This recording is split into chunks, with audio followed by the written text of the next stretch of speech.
I hope that all of you must got the chapter which we have finished in the previous class, and this chapter was all about legislature. So dear students, as you know that we have three organs of government. In this first organ is being explained to your class, and I want to begin with the new chapter, that is executive in India. In this chapter we are going to study, first of all we'll start with the meaning of executive, then we'll do the functions of executive, and third we'll do different types of executive in the world. So all you know that the main function of legislature is to make law, to amend the laws, which, and if they want some amendments, and to make new laws or to ratify the old one. But the main function of executive is to implement the laws made by the legislature. So first of all, I want to begin with the topic of meaning of executive. The term executive is used in a broad sense to indicate the branch of government responsible for implementation of laws and policies made by the legislature. यानी legislature ने जो भी laws या policy बनाई है उनके implementation की जिम्मेवारी जो है वो किसके पास आ जाती है? एग्जीक्यूटिव के पास. In this sense it includes not only the head of the state, that is the president or king or chancellor, but also the ministers, governors, and the whole mass of administrators who constitute the bureaucracy or the civil services. यानी अगर हम executive की बात करते हैं तो इसमें देश का राष्ट्रपति ही नहीं आता है, बल्कि उसके अलावा, राष्ट्रपति के अलावा जो डिफरेंट ब्यूरोक्रेट्स होते हैं, प्राइम मिनिस्टर होते हैं, आईएएस ऑफिसर्स होते हैं, and all the members related to implementation of law are known as executive. In fact the subordinate officers and employees of the government also form a part of executive. मैंने अभी बताया वो सब लोग जो policies को इम्प्लीमेंट कराते हैं वो सब क्या कहलाते हैं? Executive. In the narrower sense the term executive is used to describe the smaller body of decision makers often called the political executive. शायद पिछले चैप्टर में भी मैंने आपको एक्सप्लेन किया था बीच में कि जो एग्जीक्यूटिव है it is basically of two forms. One is political executive and another is known as the permanent executive. Political executive consists of ministers in India and secretaries in United States. So the main functions of executive are basically, इनका मुख्य काम जो है वो क्या होता है?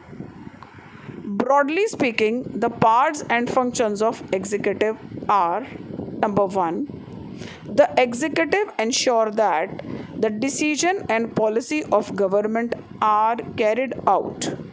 यानी सरकार ने जो भी डिसीजन लिए हैं, जो भी पॉलिसी ली है, जो भी सरकार करना चाहती है, all those things to be carried out. It is also responsible for the implementation of laws made by the parliament and other legislative bodies. तो जितने भी कानून बने हैं वो सही तरीके से लागू हों, ये सब देखने का राइट किसके पास है? Executive. Second, the executive have some share in the process of legislation as well. In the previous class I taught you that so many bills are known as government bills which are started by the government. अब government कौन, किसने start किए? तो of course cabinet ministers,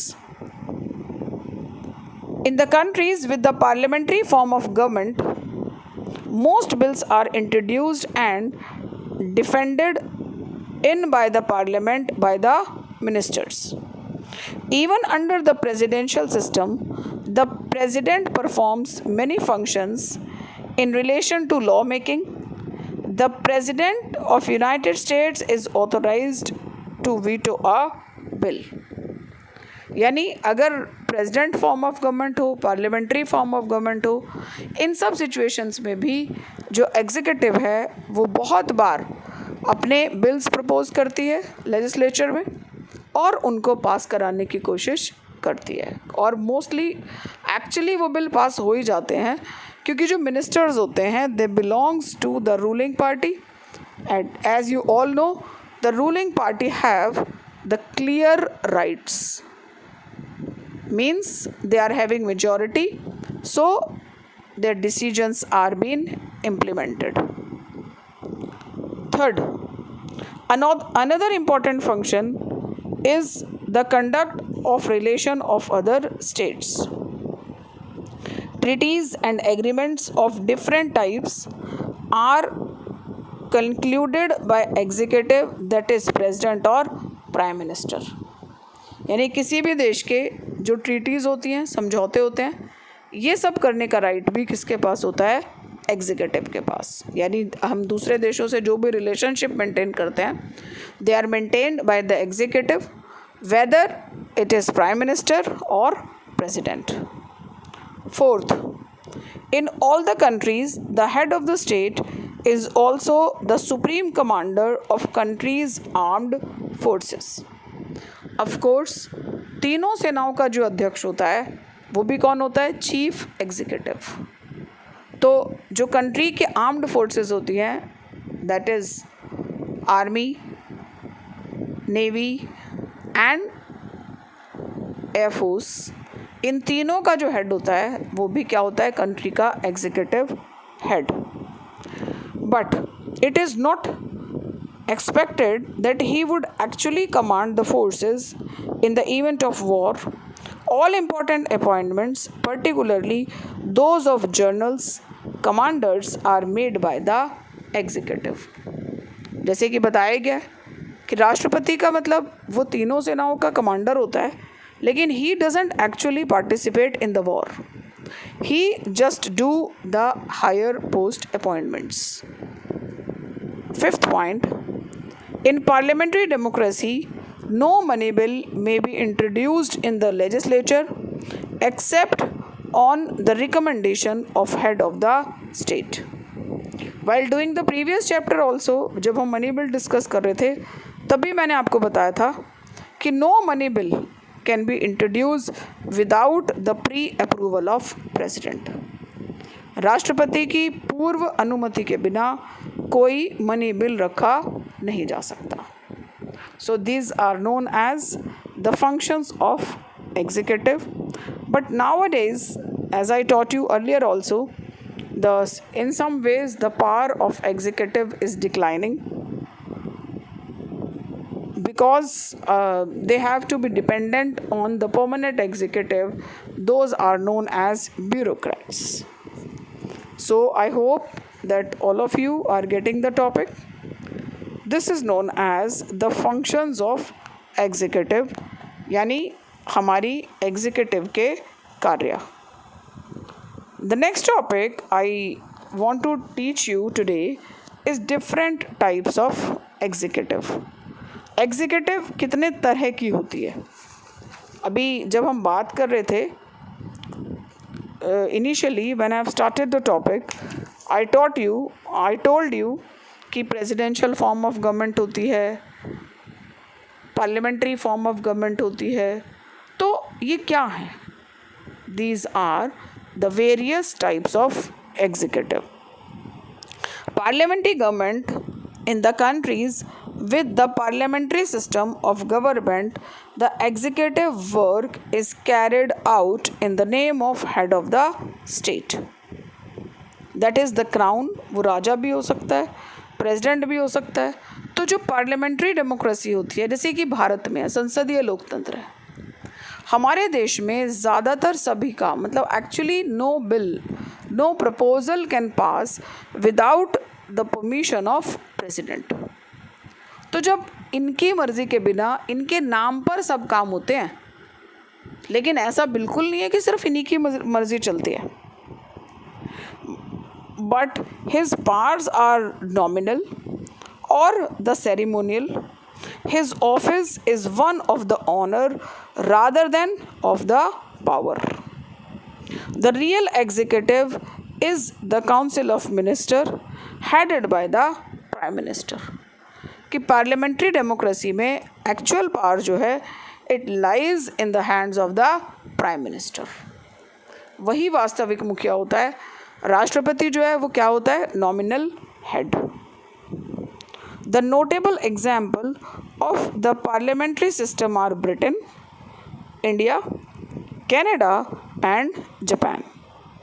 In Britain, as we know, it is the cabinet which is the real executive. हालांकि Britain में queen होती है, लेकिन जो रियल पावर्स हैं they lies in the hands of the cabinet.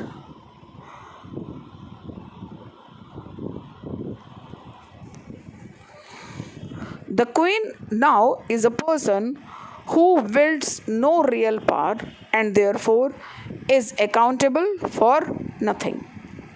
अगर हम इंडिया की बात करते हैं तो in Indian political system has also been modeled on the British pattern, with the difference that India has an elected president as the nominal head of the state.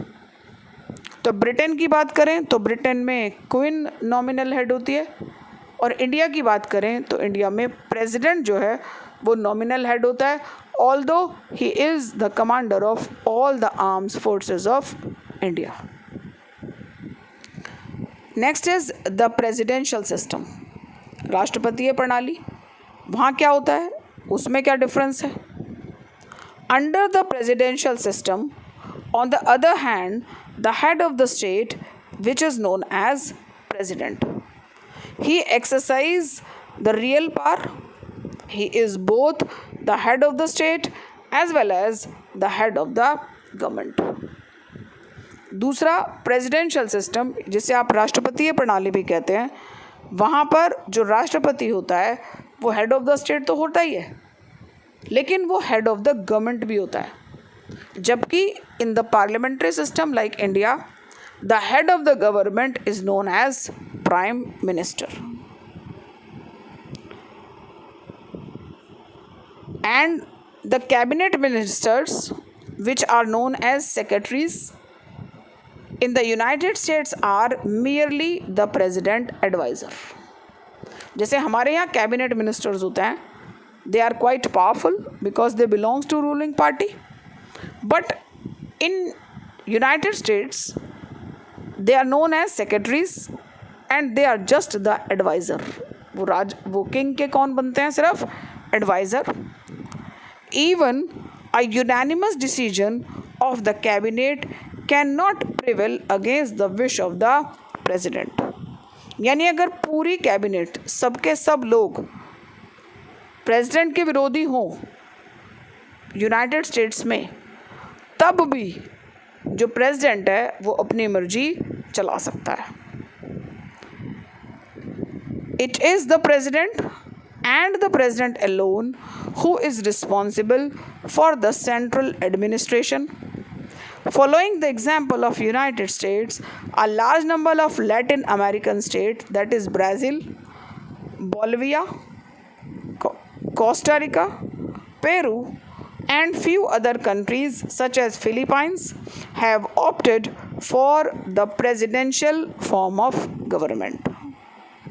In the presidential system of government, the president and legislature are independent of each other in respect of their terms. वहाँ पर जो president होता है वो और legislature यानी वहाँ की संसद दोनों अलग अलग रहकर काम करते हैं, उनके बीच में किसी तरह का कोई प्रेशर नहीं होता है। The President of United States has no power to dissolve the House of representative. Both the president and Congress, which is known as American Parliament, are elected for the terms of 5 years. American parliament को कांग्रेस कहा जाता है.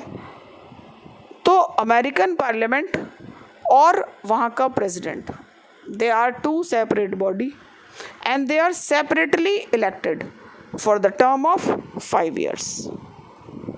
The third is semi-presidential system. Russia set up the semi-presidential system of government. इसको अर्ध राष्ट्रपतीय सरकार भी कहते हैं, सेमी प्रेसिडेंशियल सिस्टम भी कहते हैं. The Constitution of French Fifth Republic seeks to combine two very different type of principles, the principle of parliamentary government and the presidential government. अगर आप फ्रांस की बात करते हैं तो वहाँ पर राष्ट्रपति भी चुना जाता है and as well as they have the parliamentary system also. The Constitution of Sri Lanka introduced a system of semi-presidential executive.